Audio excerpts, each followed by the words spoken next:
chosen ones, empaths, and all the genuine souls out there.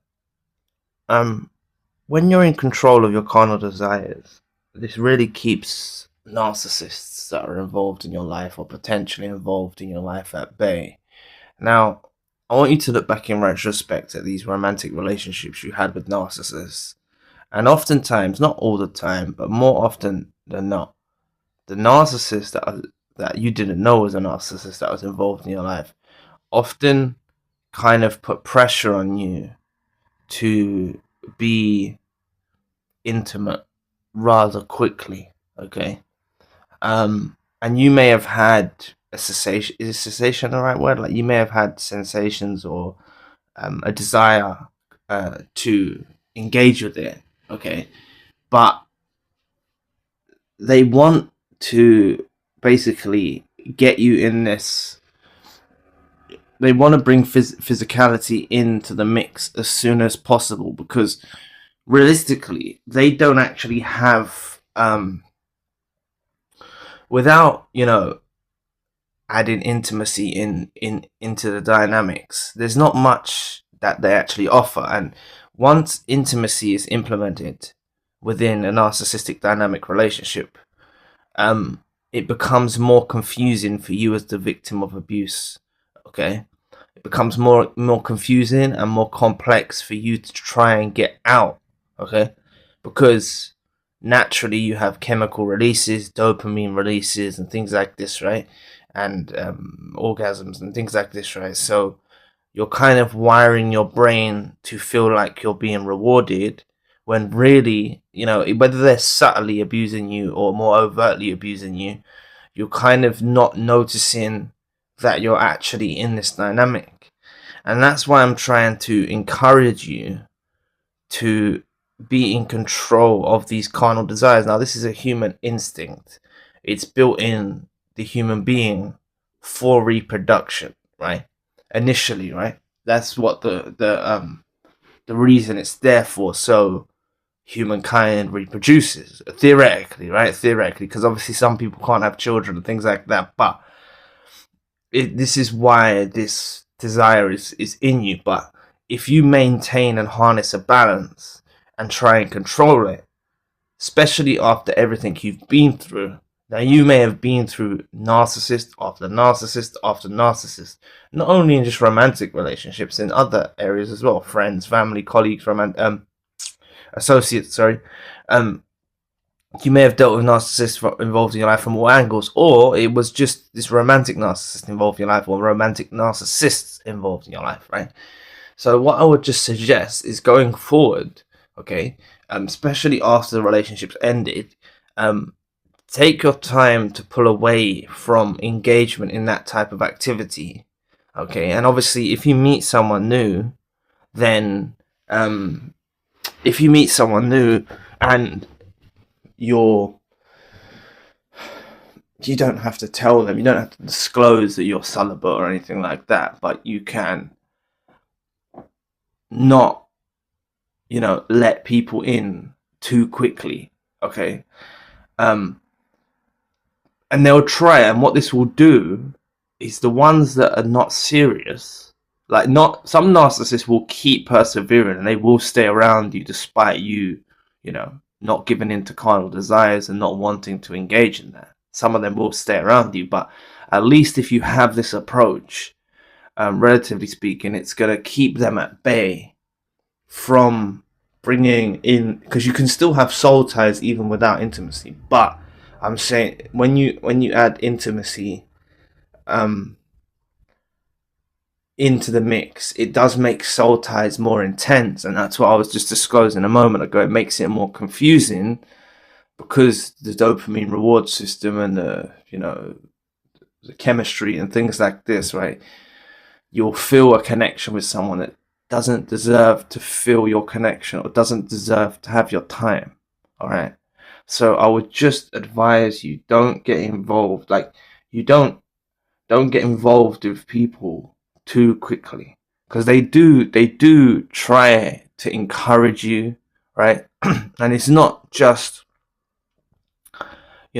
men that encourage women, or You know, it can be the woman that, you know, initiates it with the man. It can be like, it's not just like gender based, like on one side of things. Okay, they'll do things, they'll do subtle things, they'll do ways, basically want to get you in those confines where intimacy is on the table, not only for them, you know, gratifying their pleasure, but it's actually to get more control over you.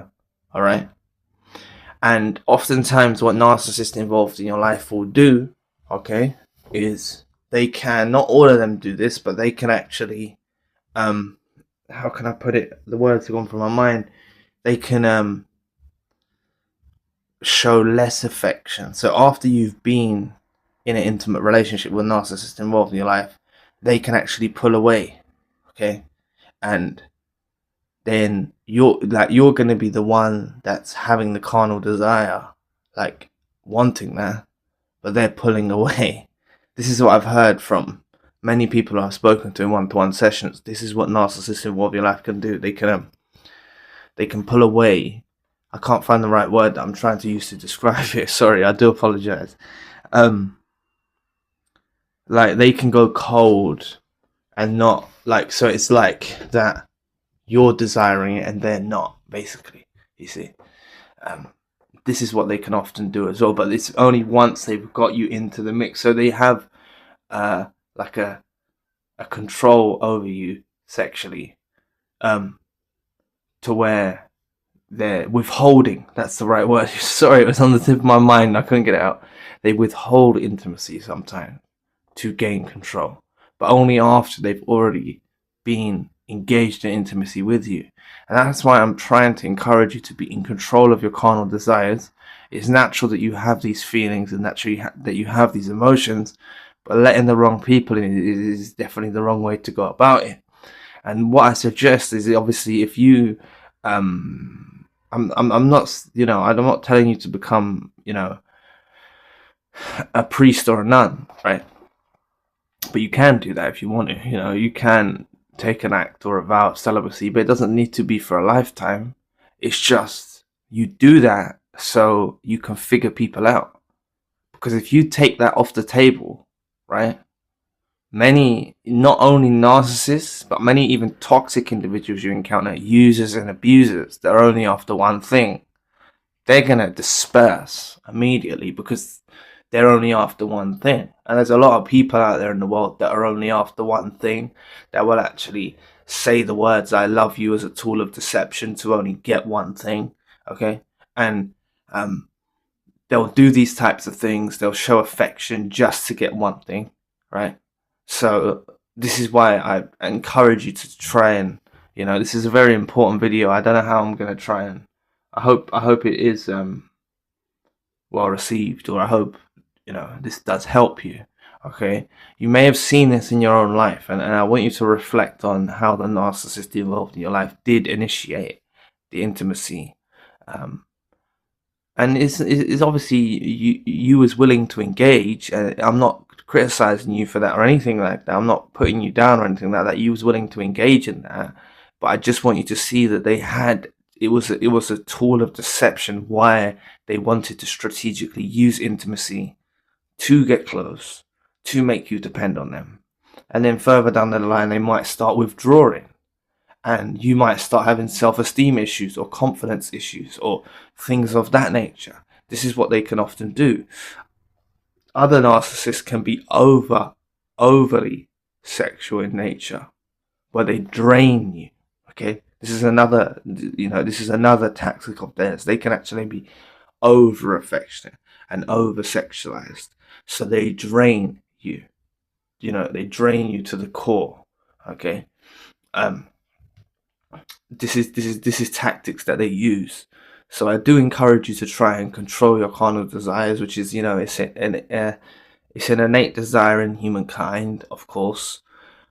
But by having control over this, you set the boundaries. You have control. You take the power out of their hands.